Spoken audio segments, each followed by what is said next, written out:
Բարև ձեզ սիրելի հայրենակիցներ, ձեզ հետ է Էդվարդ Անտինյան։ Ողջունում եմ ձեզ Համենայության մայրաքաղաք Երևանից։ Այսօր մարտի 20-ն է 2026 թվական։ Իհարկե հիմնական իրադարձությունները Իրան եւ դրանով պայմանավորված լարվածություն Եվրոպա, Ամերիկայի Միացյալ Նահանգներ, Ռուսաստանը, որ առիթից օգտվի ուկրաինական պատերազմ, որովհետեւ ուկրաինական պատերազմը ոչ մի պարագայում երկրորդ պլան մղվել չի կարող նոր աշխարհակարգը ուղղակիորեն պայմանավորված է դրանով եւ մենք նայենք մեր երկրում ինչ է կատարվում այս իրադարձությունների ֆոնին եւ նաեւ այս ներպետական թեմաները, որոնք քննարկվում են ընտրությունների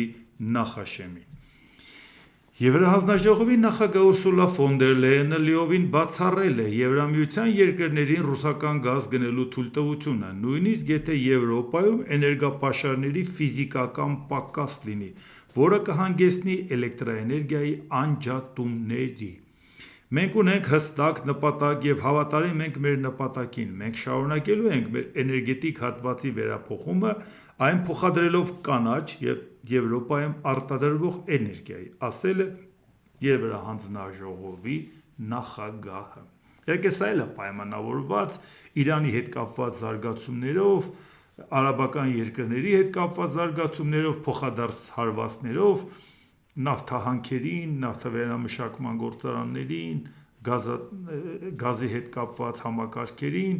եւ հիմա այս պարագայում Եվրոպան էլ պետքա կողմնորոշվի, ինչպես տեսնում եք Եվրահանձնաժողովի նախագահը կատեգորիկ դեմ է առիթից օգտվել եւ Ռուսաստանի առաջ շուկա բացել, երբ որ հետեւողականորեն քայլեր են անում, երբ որ խոսում ենք Եվրոպայի հետ գործընկերության համագործակցության մասին, այն նաեւ այս կարգի բաներ ենք հաշվի առնում, որովհետեւ իրանք որոշակի սկզբունքով են առաջնորդվում, ոչ թե մտածեն, որ դե հիմա հարմար պահ է Ռուսաստանն էլ խնդրում է, բերեք Ռուսաստանից գազ ստանանք, մեր ժողովրդին հաճոյանանք, ոչ, պետքա սկզբունքորեն կանգնել դրա դեմ։ Հիմա Ռուսաստանը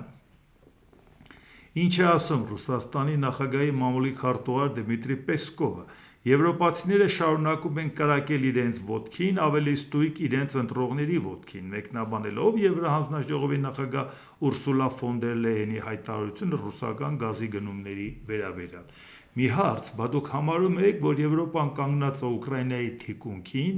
Եվրոպան նույն թշնամին է ոնց որ Ուկրաինան, Եվրոպայի դուք բանակցելու ոչինչ չունեք, բանակցելու եք միայն Ամերիկայի Միացյալ Նահանգների հետ, եւ այդ պարագայում հիմա մտածում եք, որ թշնամի Եվրոպան կրակում է իր ոտին, բա ուրախացեք, բան չեք ուզվե, թող կրակի։ Ինչ եք, բա ընտրողների ոտքի կանգնեք, պայքարեք ձեր իշխանությունների դեմ, որպեսզի ռուսական գազ ստանա։ Բա ձեր մոտ այդքան պրոբլեմ է ալնում, մեկի մտքով կանցնի ժողովրդին կոչ անի ոտքի կանգնել Պուտինի դեմ, անենց օրնեք դրել ձեր ժողովրդին, որ կարողանան ոտքի կանգնեն Պուտինի դեմ։ Բա դուք անընդհատ հղում եք անում նրանց ժողովրդին, դրանով էս խոստովանելով, որ դուք ընդունում եք, որ նրանք ժողովրդավարական պետություններ են, նրանց մոտ ժողովուրդը որոշիչ դերակատարություն ունի, սենց բան եք անում, այս շիրա եք տալի, ասում եք ժողովուրդ ոտքի կանգնեք ձեր իշխանության դեմ, ու կարծում եք, որ ժողովուրդը որ ոտքի կանգնի, հաջողության կհասնի։ Ավելի լավ ինքնախոստովանական ցուցմունք, երևի եթե ես լավ վերլուծեի, Պեսկովի նման չէի բացատրի, թե ինչ խայտառակ վիճակում է իրենք հենց գնահատում հենց իրանց երկրի վիճակը։ Իսկ Հայաստանում կան մարդիկ, ասում է, ընտրություն կատարելուց, բա ոնց եք գտնում Եվրոպա, իսկ ավելի լավ չի Ռուսաստան, լուրջ եք ասում, բա Պեսկովին չեք լսում, որ ինքը ոնց է ներկայացնում Եվրոպան եւ իր երկիրը։ Ռուսաստանի նախագահի հատուկ ներկայացուցիչ Կիրիլ Դմիտրիևը գրել է. Եվրոպական միությանը եւ Մեծ Բրիտանիային անհրաժեշտ է փոխել ղեկավարությունը մերձավոր արևելքում էսկալացիայի ֆոնին եվրոպական էներգետիկ շուկաներում տիրող ցնցումների պայմաններում գոյատևման շանսերը մեծացնելու համար։ Սա էլ ղեկավարությունը փոխելու առաջարկ է անում, որ ամբողջ նպատակը նույն Ռուսաստանից գազ ստանալն է, որքան շուտ նրանք փոխարինվեն, այնքան մեծ կլինեն Մեծ Բրիտանիայի Եվրոպայի գոյատևման շանսերը։ Հա, կոտորվում են, հա,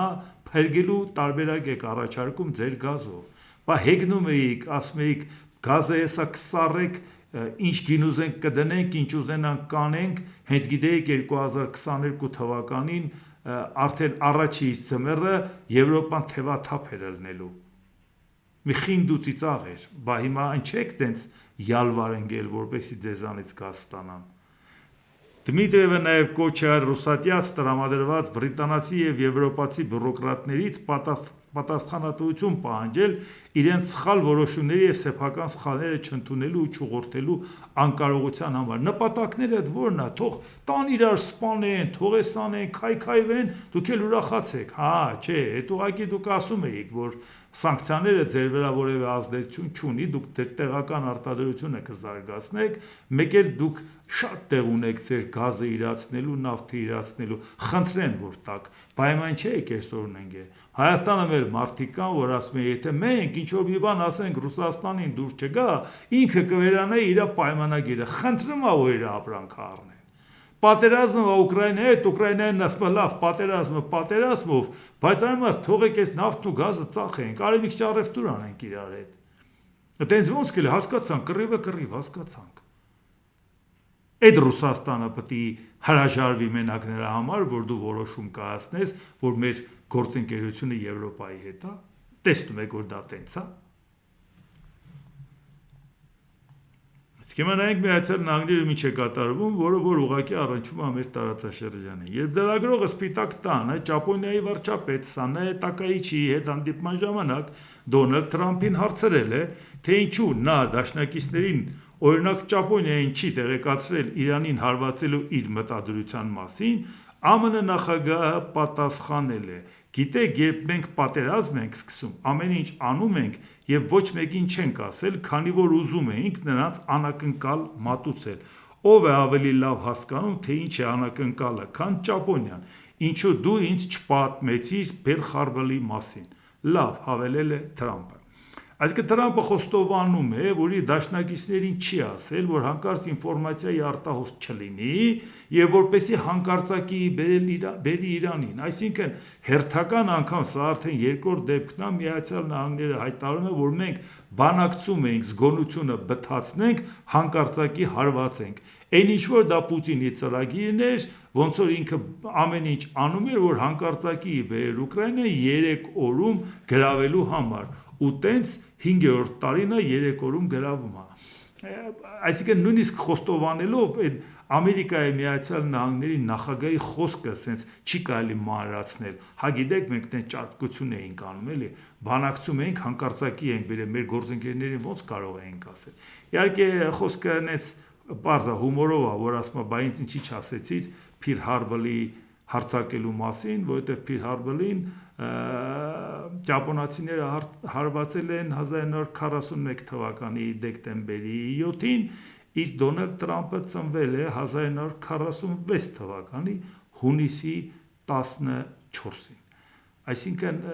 հաստատ այդ ժամանակ ինքը ծնված չէր, իսկ Տակայիչին 61 թվականին է ծնված, որևէ շանս չուներ Դոնալդ Թրամփին ասելու, թե ինչ ենք անելու մենք։ Հասկանում եք, ինքը դա ուղիղ չի ասում, ուզում ասի դուք ժամանակին չեք զգուշացրել, ով է պատերազմից առաջ զգուշացնում, բայց եթե պատերազմից առաջ չես զգուշացրել, դաշնակիցներից չես վստահել այդ ինֆորմացիան, բարի եղիր մուննատ չգաս, որ ասես, բա ինձ ինչի չեք պաշտպանում, որովհետև իրանք տեղյակ չեն եղել, իրանք հուսալի գործընկեր չեն եղել, մտածել եք, որ իրանց ասեն, իրանցիները կիմանան։ Դե դրանից հետո էլ նրանց դիմել ասել, բա դուք դաշնակից եք չեք օգնում, ասում են, բա մեզ բանի տեղ դրել, ես խփելու ժամանակ։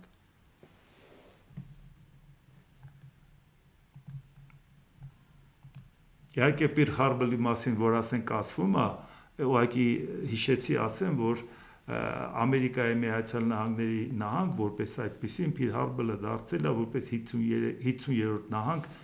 1959 թվականին։ Այսինքն այդ ժամանակ ինքը դեռ նահանգի կարգավիճակ չուներ։ 59 թվականի հունվարին Ալյասկան դարձավ 49-րդ նահանգ,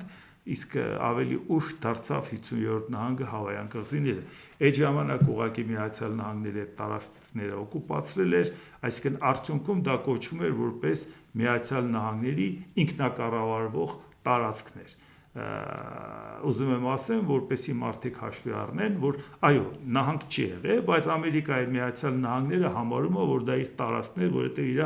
ռազմական բազան էր այդտեղ։ Իսկ եվրոպացիների համար Հավայան կղզիները բացահայտել է անգլիացի շատ հայտնի նավագնաց Ջեյմս Կուկը 1778 թվականին, բայց թե ինչին էր պետք, որ եվրոպացիների համար բացահայտի, որովհետև ընդամենը մի տարի հետո Ջեյմս Կուկին սպանեցին տեղացիները։ Իհարկե շատերի մոտ են կարծիքն է, որ նրան ուղղակի կերել են տեղացիները, դե նա արդյոք էլ հումորով ասում են, որովհետև մարդկանց վրա որպես կանոն տպավորություն է թողնում ոչ պրոֆեսիոնալ կարծիքները, էլի, ուղղակի Վլադիմիր Վիսոցկին բավական հայտնի երգիչ էր խորհրդային միության ժամանակ, առավելևս պետության կողմից չէր ճանաչվում, երբ որ ինքը մի հատ երգ էր երգում, ինչու աբորիգենները կերան Կուկին, այդ երգը այնպես տարածվեց, որ մեր խեղճ պատմաբանները ուզում են ապացուցեն, որ իսկապես կերել է, այն մարդ չի կերել, այդ մարդկանց վրա շառ մի արեք։ Ուղղակի Ջեյմս Կուկին իրանք աստվածացրել էին, այնպես էին նրան վերաբերվում շատ մեծ հարգանքով ու պատվով, բայց ուղղակի կոնֆլիկտ եղավ մի հատ, իր նավակը գողացան, ինքն էլ գնաց նրանց առաջնորդին գողացավ, ասեց նավակը գտաք, մենք է ձեր առաջնորդին գտանք, սրանք ջղայնացան, տվեցին, սպանեցին։ Բայց դրանից հետո այնուամենայնիվ չէին դադարում նրան աստվածացնել, չէին դադարում նրան մեծարել, որոշակի ռիտուալով նրա հետ աշխատանք էին տարել մարմնի հետ, որ նավաստիները ենթադրել էին, որ դա իսկապես կերել են, բայց հավատացնում եմ ձեզ, պետք չէ այդ մարդկանց անվան հետ խաղալ, այդ մարդիկ Կուկին չէին կերել։ Ուղղակի պատվի էին արժանացրել, որ այդ ժամանակ ընդունված էր իրանց մոտ հարգարժան մարդկանց պատվով թաղելու կամ նրա մարմնի հետ ինչ-որ աշխատանքներ տանելու, ուրիշների ձեռքը չընկնելու պատճառով։ Այդքան ուղղակի հիշեցի։ Իսրայելի վարչապետ Բենյամին Նեթանյահուն արտասահմանյան լրատվամիջոցների համար իր մամուլի ասուլիսի սկզբում հայտարարել է, որ ողջ է, արձագանքելով իր մահվան մասին վերջին հաղորդագրություններին։ Իսրայելի վարչապետը հայտարարել է, թե Իսրայելը և Միացյալ Նահանգները պաշտպանում են ամբողջ Մերձավոր Արևելքը և համարձակվում եմ ասել ամբողջ աշխարհը։ Դե կներեք, էլի, ամբողջ աշխարհը տենում ենք ոնց եք պաշտպանում, թե ամբողջ աշխարհը ոնց եք խառնել, այդ տեսել ենք։ Բայց հարցը նա է, որ Բենյամին Նեթանյահուն ուզում է ցույց տա, որ իրանցիները իրան չեն սպանել։ Այ միամիտ դու զգուշ եղի, որ հրյաները քեզ չսպանեն կամ ամերիկացիները, որովհետև հիմա դու ամենաշատ իրանց ես խանգարում։ Հիմա հրյաները եթե հետ քաշվեն այս պատերազմից, խայտառակ են ելնելու, Իրանն է որպես վիրավոր գազան սկսելու է զարգացնել իր բալեստիկ հրթիռների արտադրությունը եւ արդյունքում ստացվել է, որ Իսրայելը կիսած sense թողում դուրս է գալի եւ խայտառակ ալն։ Պատերազմը շարունակելու ծայրը չի երևում։ Մի ձևով պատվով պետք է կարողանան այդ պատերազմը դադարեցնեն։ Պատերազմը դադարեցնելը պետք է, որ պատերազմի հրցիկ Նեթանյահուին արանքից հանեն, որ գոնե դրանից հետո կարողանան ասեն, թե հա լավ ինքը գնաց, նորը եկավ, քաղաքականությունը փոխվեց։ Այդ ես չեմ ասում, որ անեն։ Ես ուղղակի մտածում եմ ավելի լավ է ձերոնցից պաշտպանվեց։ Կարող է իրանցիները այդեն ձեռները չհասնի, որ քեզ խփեն, էլի։ Իսկ աշխարհի հետ կապված չեմ կարծում, որ այս ընթացքում մարդիկ չեն տեսնում, թե աշխարհը ինչքան խառնվեց, երբ որ Իրանի հետ կապված հարվածեցիք եւ կշռադատված չհարվածեցիք, կարծելով, որ դա Վենեսուելան է ձեր համար, ինչ աշճանի պետք է չպատկերացնեիք, թե ինչա կատարվում, որ հարվածեիք, հետո սկսեիք մտածել, բա հետո ինչ ենք անելու։ Իսրայելի վարչապետ Բենյամին Նեթանյահուն ասել է. Իսրայելը հարվածներ է հասցրել միայն Իրանի գազային օբյեկտների եւ Թրամփի խնդրանքով կխուսափի նմանատիպ հետագա հարձակումներից։ Իսկ արդյունքում ինչ է եղել։ Թրամփը ինչի է խնդրել եւ ինչա տեղի ունեցել։ ԱՄՆ նախագահ Դոնալդ Թրամփը գրել է. ԱՄՆ տեղյակ չի եղել հարավային Պարս հանքավայրային Իսրայելի հարվածի նախապատրաստությունից։ Պատկերացնում եք ինչ է կատարվում։ Ամերիկայի Միացյալ Նահանգները Իսրայելի հետ համատեղ գործողություն են անում, Ամերիկայի Միացյալ Նահանգները կանգնում ասում է, ես տեղյակ չեմ եղել, որ Իսրայելը հարվածում է։ Որտեղ Ամերիկայի Միացյալ Նահանգները հրաշալի հասկանում է Տրամփը, թե ինչի մեջ հայտնվեց, Չասենք դուք հասկանում եք ինչի մեջ այդ հարվածից հետո պատասխան հարվածն է, երբ որ Իրանը խփեց արաբական երկրների համապատասխան կառույցներին, ինքը արդեն խոստովանում է, որ ինքը տեղյակ չի եղել, դա ինքը չի արել, դա ուղղակի Իսրայելն է արել, եւ ինքն էլ մեծահոգաբար ասում է դե էլ մի խփի էլի։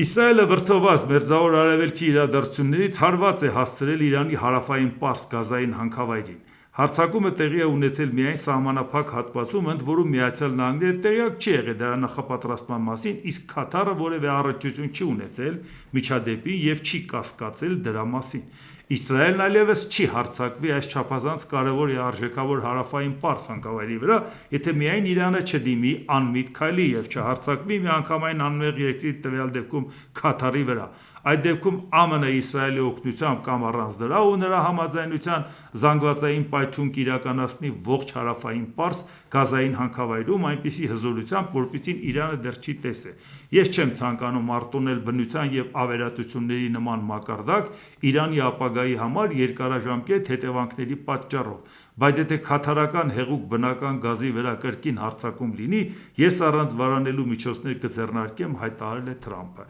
Թե ինչ էկոլոգիական աղետի առաջ է Թրամփը ցանկանում կանգնացնել մեր տարածաշրջանը, դժվար չի հասկանալ, եւ այդ դեպքում այնպես չի, որ մենք պետք է շատ հանգիստ լինենք մտածելով, որ դա մեզ չի վերաբերվում, որովհետեւ էկոլոգիական աղետի պարագայում մենք չգիտենք քամին որ ուղղությամբ կփչի, ստորգետնյային ջրեր կա, որ Հայաստանի տարածք է մտնում, եւ առհասարակ ցնցումների պատճառով կարող է սեյսմիկ ակտիվ գոտի ենք հանկարծ մի հատ էլ խորքային ռումբով մի բան խփեն, չես իմանա մանավանդ մեզ մոդի ինչ կլինի։ Չեմ ասում դրանք տեղի կունենան, բայց հավանական բոլոր ռիսկերը պետք է գնահատել, այլապես անմիտ է, դու կողքդ պատերազմը լինի, ամբողջ աշխարհը խառնվածելի եւ դու մտածես հա դե լավ դե ով է ասում որ այդ չերերը հենց մեր կողմով պետք է գան կամ օդը հենց դեպի մեր կողմ քամին պետք է փչի։ Իսրայելի վարչապետ Բենյամին Նեթանյահուն հայտարարել է, ոչնչացրել են Կասպից ծովում իրանական ամբողջ նավատորմը, Իրանն այլևս չի կարող ուրան հարստացնել, այլևս ի վիճակի չէ բալիստիկ հրթիռներ արտադրել։ Այսպես կատեգորիկ ասելուց հետո չգիտեք պատերազմը երբ ավարտվելու, բա արդեն հայտարարեք, որ պատերազմն ավարտվել է։ Բա դուք ասում եք բալիստիկ հրթիռից էինք վախենում եւ ատոմային ռումբ ստեղծելուց էինք վախենում։ Չեք էլ ասում կարող է երկար տևի որ ստեղծի եւ այլ եւ այլ։ Անենց ենք խփել վերջ։ Բա որ վերջ։ Պատերազմը ինչա շարունակվում։ Ձեր նպատակը բա որն էր։ Էսա կպարզենք ձեր նպատակը որն էր։ Էնպես չի որ չգիտենք նպատակը որն էր։ Կամ մտամ դուք գիտեք ձեր նպատակը որն էր։ Ամերիկան ու Իսրայելը տեղյակ են իրենց նպատակներից։ Մերձավոր արևելքում շարունակվող հակամարտության ֆոնին Իրանը փաստացի վերահսկողություն է հաստատել Հորմուզի նեղուցի վրա։ Միջազգային ծովային կազմակերպությունը հատուկ նիստ է անցկացրել եւ կոչ է արել ստեղծել անվտանգ ծովային միջանցք։ Պարսից ծովում մնացած մոտ 2000 նավի եւ 20000 նավաստի արագ դուրսբերման համար։ Իրանը չի միացել ԻՄՕ-ի հայտարարությանը, նշելով, որ այն չի անդրադառնում ԱՄՆ եւ Իսրայելի հարձակումներին Իրանի դեմ։ Ըստ հաղորդումների Թեհրանը ներդրել է նավերի ստուգման համակարգ եւ սկսել է պահանջել վճարներ անցումների համար։ Մեկ տանկերի օպերատոր արդեն վճարել է մոտ $2 միլիոն նեղուցով անցնելու համար։ Մի քանի այլ նավեր անցել են Իրանի բարձր մակարդակի դիվանագիտական միջամտություններից հետո։ Ես ճիշտ եմ հիշում, Հորմուզի նեղուցը Ամերիկան չէր ոչնչացրել, իրանական ականակիրներին, այդ բոլոր հավաքել էր այդ ամեն ինչը, այդ նավ չէր թողել, լրիվ վերացրել էր հրթիռ, մրթիռ, ամեն ինչ։ Փաստորեն հիմա արդեն մի բան, որ Իրանի մենաշնորհը չէր, Իրանը արդեն դրել փագել է ու փող առնում։ Մեկ տանկերի օպերատոր արդեն վճարել $2 միլիոն նեղուցով անցնելու համար։ Մի քանի այլ նավեր անցել են եւ այլ եւ այլ։ Իսկ Իրանը ստեղծել է դե ֆակտո անվտանգ երթուղի, անցնելով Լարա կղզու մոտով, որտեղ իրանական նավատորմը եւ նավահանգստային մարմինները կատարում են ակնադիտական ստուգումներ։ Վերջին օրերին առնվազն 5 նավ դուրս է եկել ծոցից, անցնելով Իրանի տարածքային ջրերով եւ շրջանցելով սովորական միջազգային ուղիները, եւ ուշադրություն Չինաստանը, Հնդկաստանը, Պակիստանը, Իրանը եւ Մալայզիան ուղղակի բանակցություններ են վարում Թեհրանի հետ նավերի անցումը կոորդինացնելու համար։ Պարզա։ Էս ինչ արեցիք ժողովուրդ ջան։ Հորմուզի նեղուցը հիմի տվեցիք Իրանին, հութիների նման պահում, հա։ Ոնց որ նա էլ պահում էր, ասում է դուք չեք կարա, նա էլ են կողմն էր պահում Կարմիր ծովը, ասում էր չեք կարա տեղից դուրս գաք։ Էս ինչ էր ձեր արածը։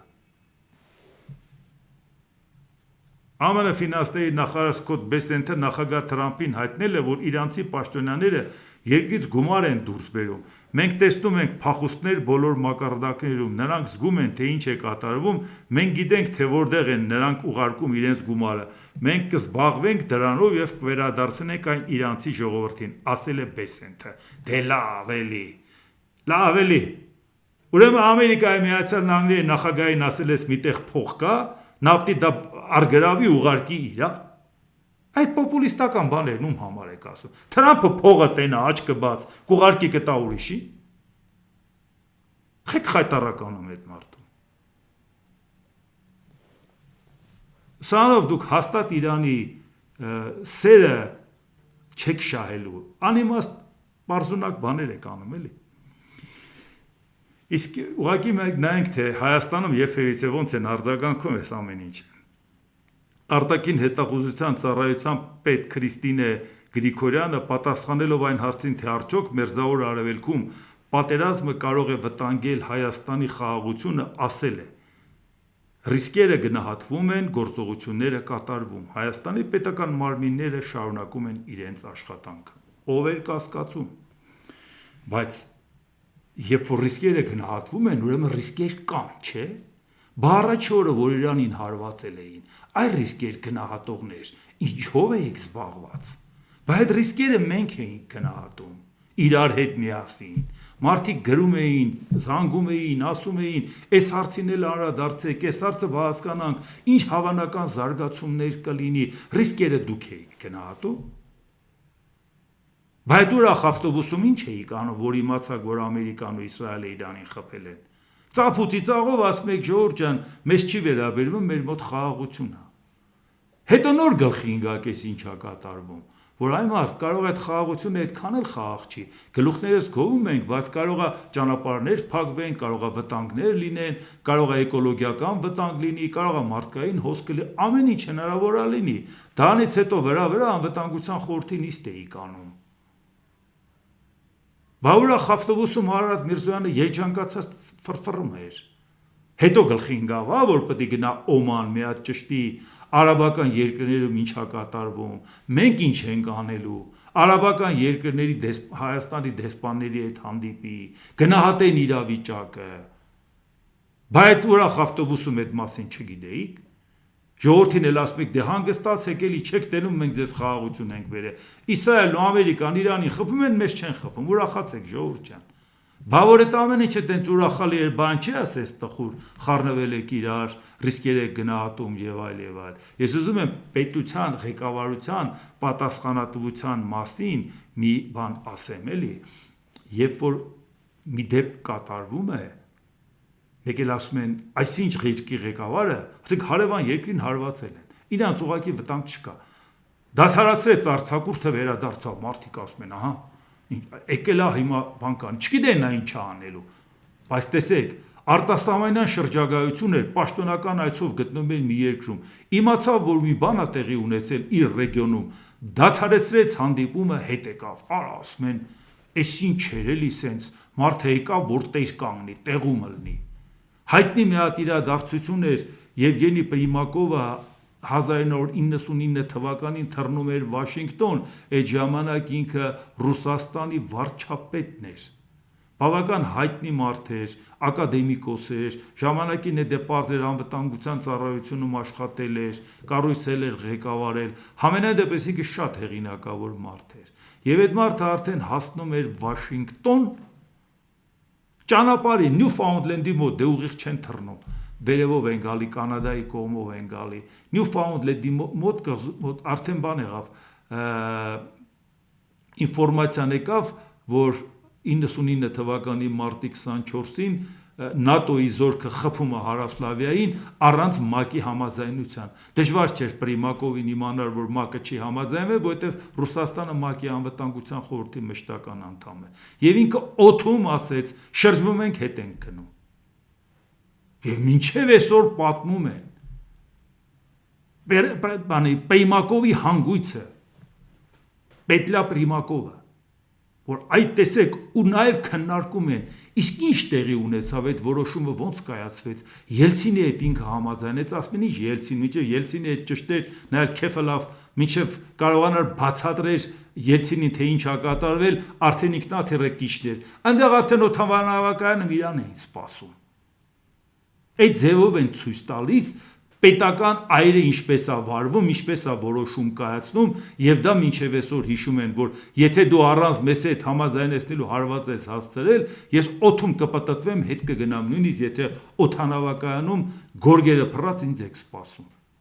Մինչև այսօր դա հիշում են մարդիկ։ Մի առանձնապես դիվանագիտություն էլ չունի Ռուսաստանը, չի էլ ունեցել, բայց այդ մարդը ուղղակի կարող էր այդպիսի բան իրեն թույլ տալ առանց համաձայնեցնելու անգամ նախագահի հետ։ Պիր Խարբլից էինք խոսում, էդ էլ ուղղակի ասեմ, որ պատկերացնենք, թե ինչքան է կարևոր, որ եթե Նիկոլ Փաշինյանը իմանար ինչ լարվածություն է, եւ այդ ժամանակ, երբ որ լայվ էր մտնել եւ անմիջապես թեկուզ լայվի մի դրվագով ասեր, ժողովուրդ շրջվում ենք, հետ ենք գնում։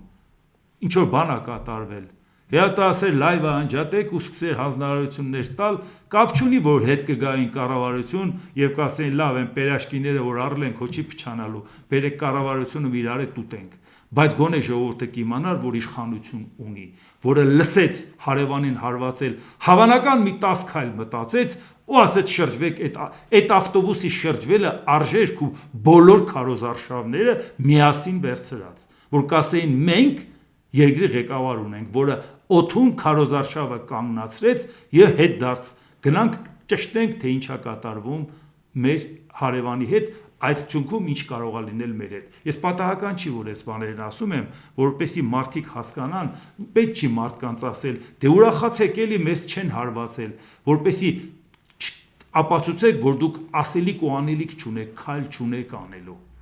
Պիր Խարբլից էինք խոսում, դա էլ օրինակ բերեմ։ Ճապոնացին խփեց Պիր Խարբլին։ Մարդիկ մտածում են, Ճապոնիան խփել է Ամերիկայի տարածքին։ Իսկ ինչ էր այդ ժամանակ անում Չերչիլը։ Թվում է թե ամեր ճապոնացին խփել է Ամերիկային, ինչ կապ ունի թե Չերչիլը Եվրոպային ինչ էր անում։ Չերչիլը Եվրոպային չհավատաց դրան, որ ինչ էր անում։ Անմիջապես զանգեց Ռուզվելտին, համոզվեց, որ այդպես է, ու ինչ արեց։ Ինքը սեպտեմբերի 3-ին պատերազմ հայտարարել էր Գերմանիային, խայտառակությունից դուրս գալու համար 38 թվականի Մյունխենյան համաձայնագրի պատճառով, որ պայմանավորվեցին Ֆրանսիան, Մեծ Բրիտանիան, Գերմանիայի, Իտալիայի հետ եւ Չեխոսլովակիայի Սուդետական մարզը փոկեցին, տվեցին Գերմանիային։ Եվ արդյունքում, երբ որ կռիվը սկսեց, իրանց դեմքը փրկելու համար Ֆրանսիան եւ Մեծ Բրիտանիան սեպտեմբերի 1-ին պատերազմը սկսել է, սեպտեմբերի 3-ին պատերազմ են հայտարարել Գերմանիային, բայց իրանք այդ քաշը չունեին Գերմանիայի դեմ պայքարելու։ Շատ երկար ժամանակ տևեց, որ Մեծ Բրիտանիան պատերազմի մեջ իրականում ներքաշվեց, իսկ Ֆրանսիան էլ հասկացանք, թե ոնց օկուպացվեց, բայց դեմքը պետքա փրկեր եւ ինքը պատերազմ հայտարարել Գերմանիային, բայց խնդիրն ուրիշ է, Ճապոնիան այդ ժամանակ հարվածել էր նաեւ բրիտանական տարածքներին, Սինգապուրին, Հոնկոնգին, բայց Բրիտանիան ռիսկ չէր անում պատերազմ հայտարարեր, որտեւ այդ քաշը չուներ, բթամ Գերմանիային հայտարարել էր տակից շատ էր դուս եկել, մի հատ էլ Ճապոնիային հայտարարեր, բայց նա լսում է Պիր Խարբլին խփել է նաև իրանց տարածքներին։ Նա անմիջապես ասում է մենք պետք է պատերազմ հայտարարենք Ճապոնիային, ավելի շուտ քան Ամերիկայի Միացյալ Նահանգները։ Ինչու՞, որպեսզի հաճոյանա թեկուզ իր մեծ ընկերոջը, որ այդ տես դու ինձ չօգնեցիր պատերազմի ժամանակ, հա ինչ որ բաներ տալիս էիր, բայց պատերազմի մեջ չմտար ինձ մենակ թողեցիր։ Երջանկացած ասեց, էս ինչ լավ է, Ամերիկան հիմա պատերազմի մեջ կմտնի։ Ամերիկան միջև կոնգրեսը որոշեր, ինքը ստորագրեց պատերազմ հայտարարեց Ճապոնիային։ Անունը ֆորմալ դնելով ոչ թե Պիր Խարբլը, այլ իր տարածքները։ Այսպես են դիվանագիտություն վարում, այսպես են քաղաքականություն վարում, եւ դրա համար մարդիկ ուսումնասիրում են, որ նա արդեն երջանկացած ուրախացել էր, որ Ճապոնիան խփել է իր դաշնակից Ամերիկային, Ամերիկան իրան մենակ չի թողի պատերազմի մեջ կմտնի։ Մենք առաջի քայլն անենք, պաշտպանենք մեր դաշնակցին, ավելի շուտ պատերազմ հայտարարենք իր թշնամուն։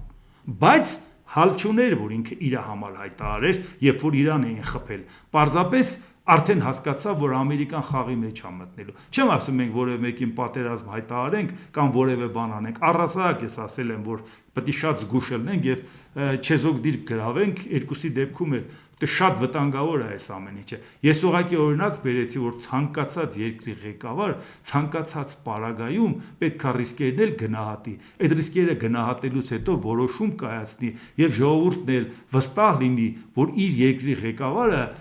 տիրապետում է իրավիճակին։ Այլ ոչ թե ասես Ժորժ ջան, դե լավ է, մեր ուրախ ավտոբուսով երկերը ընտրենք եւ անլրջացնենք իշխանությունն էլ, ժողովուրդն էլ ասի, հա դե ինչ ա եղել, ինչ եք խառնվել իրար, մեզ հետ ինչ ա կատարվում որ։ Բա դրանից հետո ինչ եք ձեզ կոտորելով հազար տեղ ձեռներդ գցում, կամ մթամիջը մի հասկանում եք ինչ ա կատարում, կամ դուք ինչ պետք է անեք։ Եթե դուք հասկանաք ինչ պետք է անեք, ձեր քննարկածը ինչ ա։ Վարչապետը կանգնում լայվ է մտնում, ուզում ասի ընդդիմադիրներն անգրագետ են, նրանք էլ բացում են, ասում են դու ես անգրագետ։ Հիմա այն օրն են գնգել, որ 4.500 տարվա քաղաքակրթություն ունեցող Հայաստանում կռիվ է գնում, թե ով է ավելի անգրագետ ու զորբա։ Ով է փողով ու վարչական ռեսուրսով ցանկանում նորից կամ մեկը իշխանությունը շարունակի, կամ մեկը գա իշխանության։ Ու մենք էսես նստելու ենք հանգիստ նայենք։ Ժորժ ջան, վերջի շանսն է, որ մենք գրագետ կիրթ մարդկանց կարողանանք ընտրենք եւ այս վիճակից երկիրը դուրս բերենք։ Որտեւ տեսնում եք բանավեճը ինչ մակարդակի է։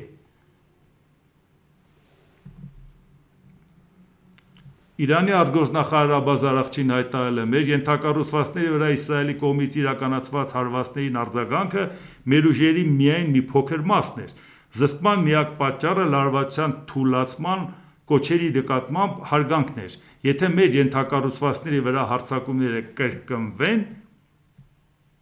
զսպում չի լինի»։ ՌԴ ազգային անվտանգության խորհրդի փոխնախագահ Դմիտրի Մեդվեդևը հայտարարել է. «Ռուսաստանի համար Զելենսկին երբեք չի լինի բանակցությունների օրինական կողմ եւ առավել եւս կապիտուլյացիայի ակտի ստորագրման կողմ»։ Սա էլ ուղղակի ուշադրություն դարձրեք, այս լարվածության ֆոնին մտածում են, որ Ուկրաինան կարող է պաշտպանական հնարավորություններ չունենա, արդեն լկտիացել են նորից, հիմա, բա եթե Զելենսկին օրինական չի կարող լինել, բա ընտրությունն էլ չի, մինչև չստորագրեք, ընտրություն չի լինելու, այսինքն դուք ուզում եք ասեք, որ դուք ընտրության չեք գնում, բանակցության չեք գնում, որտեղ Զելենսկին է այսօր նախագահը, ուզես թե չուզես։ Եթե դու Զելենսկուն մերժում ես, իսկ Դմիտրի Մեդվեդևը Իրանը գլուխ խոսացող չի։ Նա բացի անվտանգության խորհրդի փոխնախագահ լինելուց, նա առանց Պուտինի հետ համաձայնացնելու ոչ մի բան չի անի։ Տպավորություն ստեղծում են, որ ինքն էս մեծ խոսում է,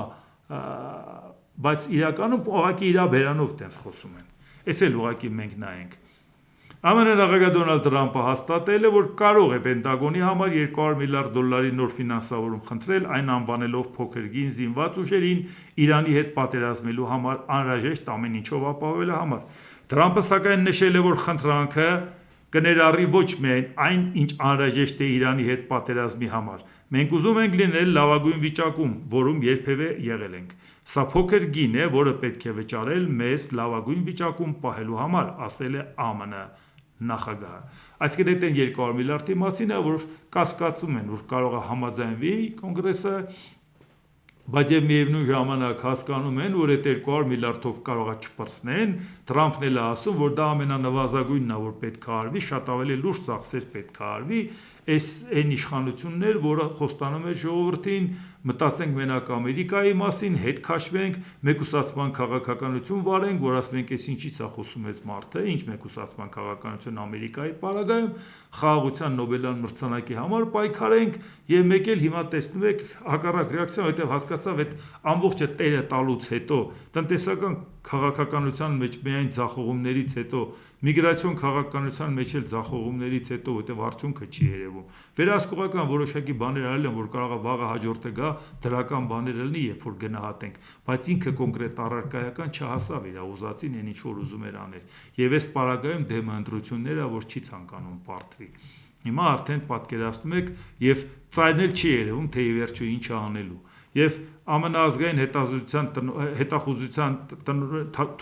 Թուլսի Գաբարդը հայտարարել է, որ Իրանում ռազմական արշավի ընթացքում Միացյալ Նահանգների եւ Իսրայելի նպատակները չեն համընկնում։ Միասին կռվում են, նպատակները չեն Բա դուք էդ ի՞նչ նպատակ էիք ձեր առաջ դրել։ Նախագահի սահմանած նպատակները տարբերվում են Իսրայելի կառավարության սահմանած նպատակներից, ասել է Գաբարդը։ Այդ գործողությունների միջոցով մենք կարող ենք տեսնել, որ Իսրայելի կառավարությունը կենտրոնացված է Իրանի ղեկավարությանը ոչնչացնելու վրա։ Նախագահը հայտարարել է, որ իր նպատակն է ոչնչացնել Իրանի բալիստիկ հրթիռների արձակման կարողությունը, նրանց բալիստիկ հրթիռների արտադրության կարողությունը եւ նրանց ռազմածովային նավատորմը, հավելել է ազգային հետախուզության տնօրենը։ Դե պատկերացրեք հիմա ինչա կատարվում։ Երկուսով կռիվ են սկսում, երկուսով սկսած կռիվների պարագայում նայում են, տեսնում են նպատակները տարբեր են եւ ակնհայտորեն երևում է, որ Իսրայելը դրդում է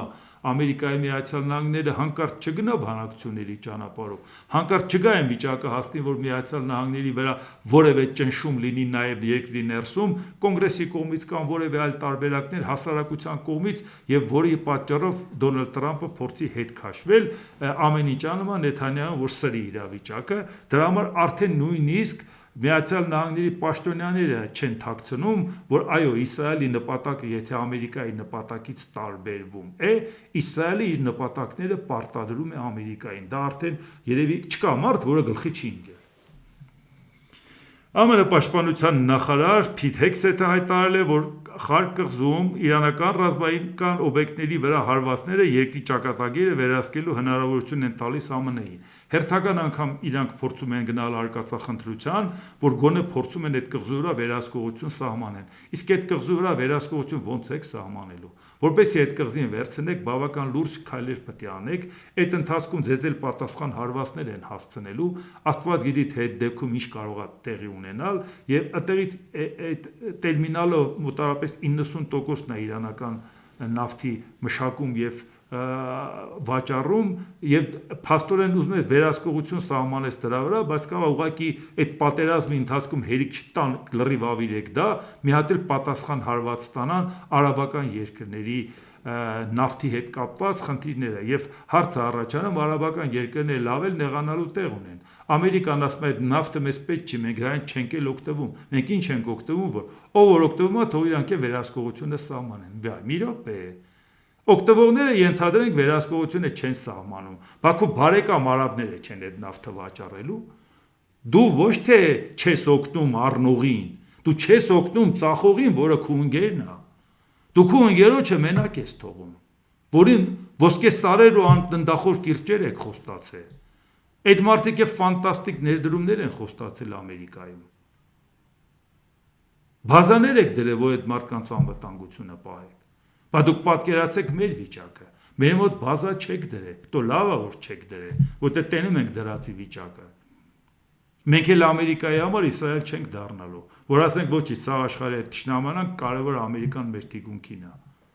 Մենք ուղղակի Աստծո պահած ենք, ժողովուրդ։ Միշտ հասկանանք, թե այս ինչա կատարվում։ ԱՄՆ պաշտպանության նախարար Փիթ Հեքսեթը հայտարարել է, որ Խարկ կղզում իրանական ռազմական օբյեկտների հարվածները երկրի ճակատագիրը, ասեցի,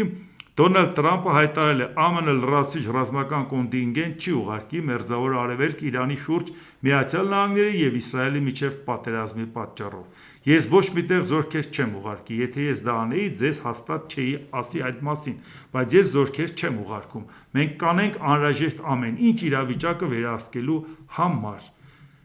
Ինչպես տեսնում եք, նաև խնդիրն ինչ, որ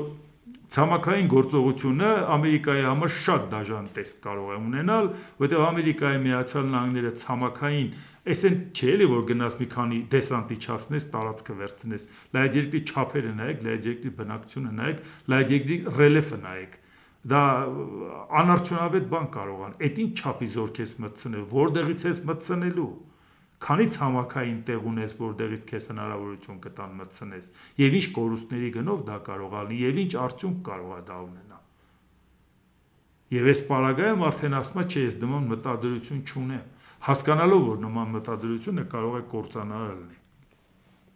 ԱՄՆ ազգային հակահաբեկչական կենտրոնի նախկին ղեկավար Ջո Քենթն ասել է, դե որ հրաժարական տալուց էլ հայտարարություն արեց, բայց պարզաբանումները արև, որը արժեր մի հատ մենք նայենք։ Իրանի քաղաքականության վետերան խորհրդարանի նախկին խոսնակ եւ ազգային անվտանգության գերագույն խորհրդի քարտուղար Արի Լանիջանին միակ մարդն էր, ում հետ միջազգային հանրությունը կարող էր խոսել։ Իսրայելը գիտակցաբար ոչնչացրել է երկխոսության բոլոր ուղիները։ Այնինչ մենք լսում էինք իսրայելցի պաշտոնյաներից չէր արտացոլում հետախուզական տվյալները։ Իսրայելական լոբին պարտադրել է պատերազմի որոշումը, չնայած Իրանն անմիջական սպառնալիք չէր ներկայացնում ԱՄՆ-ի համար։ Թեհրանը միջուկային զենք ստանալու շեմին չի եղել ոչ էպիկական կատաղություն ռազմական գործողության մեկնարկի պահին, ոչ էլ նախքան 2025 թվականի հունիսի 20-ին ԱՄՆ-ի կողմից հանրապետության միջուկային օբյեկտներին հասցված հարվածները։ Եվ հիմա տեսնում ենք, որ այս տրամաչափի պաշտոնյան, որը հրաժարական է տվել անհամաձայնություն հայտնելով, կրկնում է ուղիղ այն, որ սա Իսրայելի պարտադրանքներ է պատերազմը։ Իսրայելի պարտադրանքներ պատերազմը, որտեղ Իսրայելը մտածում է ժամանակը ի վնաս իրեն է աշխատում, շատ արագ, եթե Տրամփը չհարվածի, հետագայում այլ նախագահ կգա եւ իրան չի հաջողվի նրան համոզել հարվածներ հասցնել, Իրանը ոտքի կկանգնի, բալեստիկ հրթիռներ կստեղծի, այս կանի, այն կանի, մի խոսքով հիմա ամեն ինչ պետք է անել Ամերիկային ներքաշել պատերազմի մեջ։ Հալավ, Ամերիկային պատերազմի մեջ ներքաշել ստացվեց, բայց Իրանում տապալել չստացվեց իշխանություններին։ Իսկ այդ պարագայում ունես վիրավոր Գազան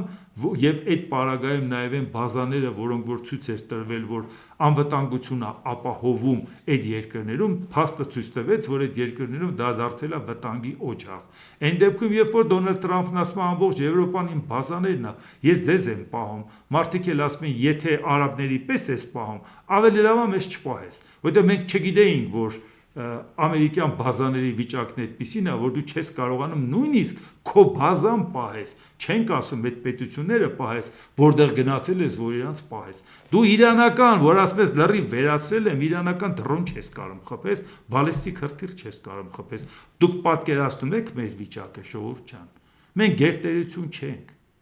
Մենք այս բարդ տարածաշրջանում ենք։ Ու մենք այս բարդ տարածաշրջանում տեսնում ենք, թե մեր աչքի առաջ ինչ արժեքներ ու ինչ արժեհամակարգեր ու ինչ միֆեր են փլվում։ Բա չմտածենք դրա մասին։